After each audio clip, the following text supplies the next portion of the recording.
दोस्तों, निकिता जब छोटी थी, मात्र वो 11 साल की थी, तभी उसकी माँ जो है वो इस दुनिया से चली जाती है और माँ के जाने के बाद से निकिता जो है बिल्कुल अनाथ हो जाती है। हालांकि जो निकिता के पिता थे, निकिता की परवरिश करते हैं और उसके बाद से निकिता जो है धीरे धीरे बड़ी होने लगती है। और निकिता जब धीरे धीरे बड़ी होने लगती है तो दोस्तों, पिता जो है वो अपनी बेटी के साथ कुछ ऐसा करते हैं, अपनी बेटी को नहलाते हैं, धुलाते हैं।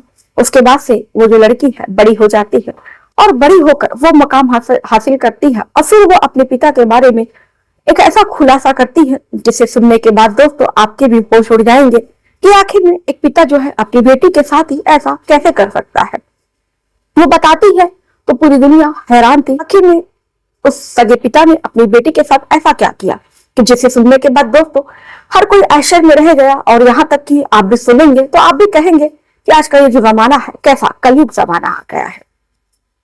तो दोस्तों, इस घटना का मैं आपको जिक्र करूं इससे पहले दोस्तों आपसे गुजारिश है कि चैनल पर नए हो दोस्तों तो चैनल को सब्सक्राइब कर लो, वीडियो को लाइक कर दो और बेल आइकन को क्लिक कर दो। आप चाहते हो कि मैं अपनी वीडियो में आप लोगों का नाम लूं तो अपने नाम के साथ साथ अपने जिले, मोहल्ले, कस्बे का नाम कमेंट में करके जरूर बताया करें। तो चलिए दोस्तों, इस घटना की शुरुआत करते हैं। दरअसल दोस्तों, ये जो घटना है राजस्थान जिले की घटना है। राजस्थान में एक गांव पड़ता है नागौर, नागौर जिले की यह घटना है।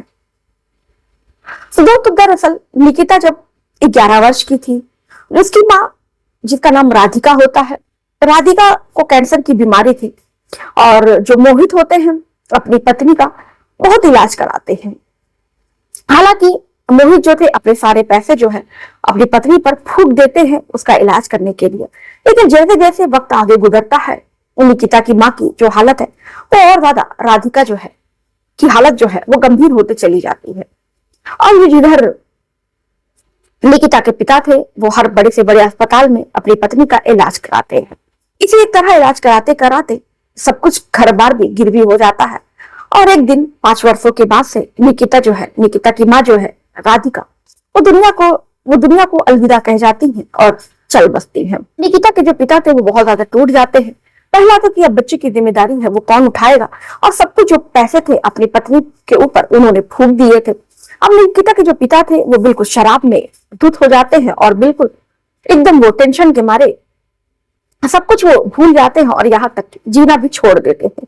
इसी तरह वो हर रोज शराब पीकर आते, अपनी छोटी बेटी को गालियां देते और इसी तरह निकिता जो है अपने बचपने से गुजर रही थी। माँ का तो साया नहीं था, पिता जो है शराब पीकर आता, निकिता को गंदी गंदी गालियां देता।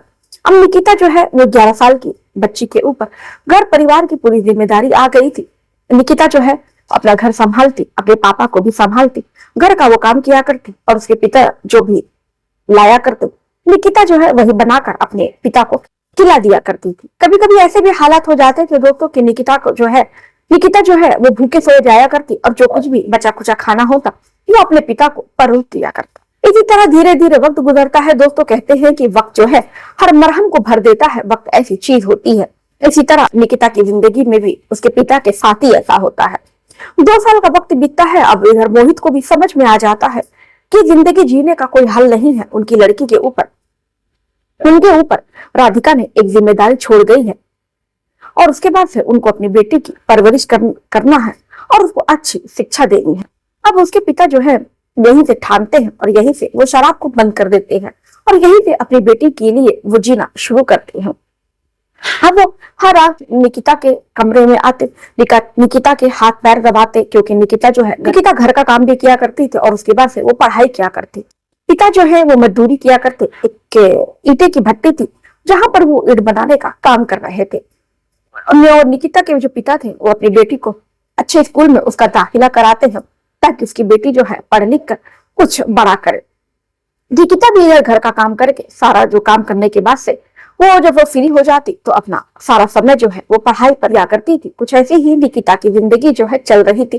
पिता जो थे लड़की को इंग्लिश मीडियम स्कूल में पढ़ा रहे थे, इसीलिए वो उनको ओवर टाइम करना पड़ता है, यानी कि वो ज्यादा समय तक काम करते थे। इसी हमेशा निकिता के जो पिता थे मोहित को घर आने में हमेशा 11 से 12 बज जाया करता।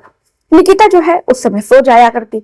निकिता के पापा आते हैं, फिर अपना कपड़ा बदलते हैं, वो थोड़ा आराम करते हैं, उसके बाद से खाना खाते हैं और वो निकिता के पास पहुंचते हैं। तो देखते हैं निकिता बेटी जो है वो पढ़ लिख कर सो गई है।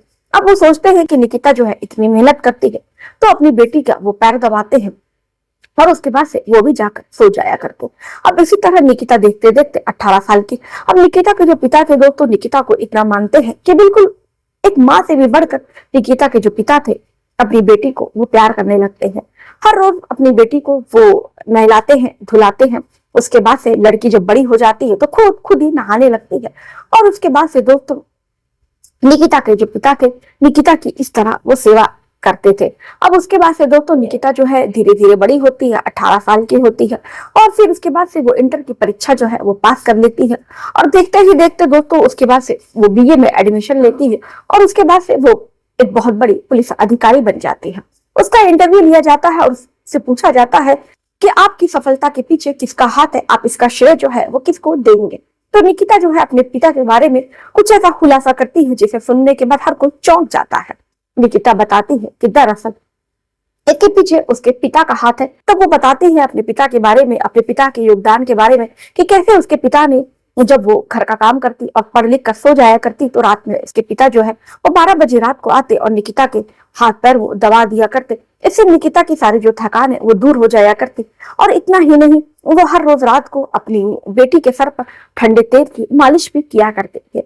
उसके बाद से हर कोई जब ये बात सुनता है क्योंकि गड़गड़ाहट से पूरा जो कमरा है गूंज जाता है और हर कोई निकिता के पिता की तारीफ करते हुए नहीं थकता है। तो दोस्तों ये कहानी बाप बेटे की रिश्ते की ये कहानी आपको कैसी लगी, अपनी राय दोस्तों कमेंट में करके जरूर बताइएगा। तो मिलते हैं दोस्तों फिर ऐसे ही किसी और घटना के साथ। तब तक के लिए तो अपना ख्याल रखिए, मस्त रहिए और मुझे इजाजत दीजिए।